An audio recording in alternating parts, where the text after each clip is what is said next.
about 2 months ago, my healthcare ministry and my home were raided by the FDA. It was pretty intense. They had their guns out. They weren't really pointing them at anyone, but I mean, they were ready because they took my phone and they proceeded to keep my phone the whole time and copy it. So then they copied my wife's phone. They copied my computers. They copied my backup drives. They copied the server. So basically, they had my entire life history. It's important for people to know there was no arrest attempt made. According to my lawyers talking to them, there are no charges, and there was no cease and desist. But they came in and took, a lot of my technology, a lot of my stuff.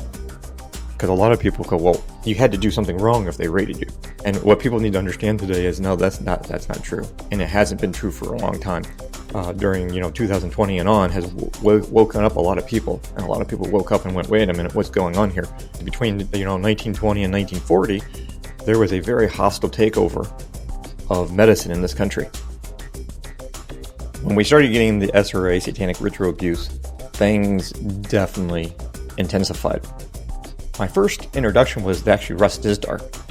So I got his book and everything, and that's what kind of woke me up to, oh man, there's a whole nother realm to the spiritual warfare that we have no idea about. And then that kind of gets into, the same thing as trauma-based mind control and MK Ultra. They're all versions of the same thing. MK Ultra is a little bit more technological, and I think the SRA is a little bit more demonic, obviously. And then when I got into weaponized pathogens and nanotechnology, then the attacks got greater. So it's like the more I keep realizing how deep the attacks are and the plan is by the enemy, and I think that's where we are now with like the raid and things, because they've tried a lot of things to stop me. I've been poisoned numerous times. I've had directed energy weapons. I've had encounters with Nephilim. I've had spiritual attacks.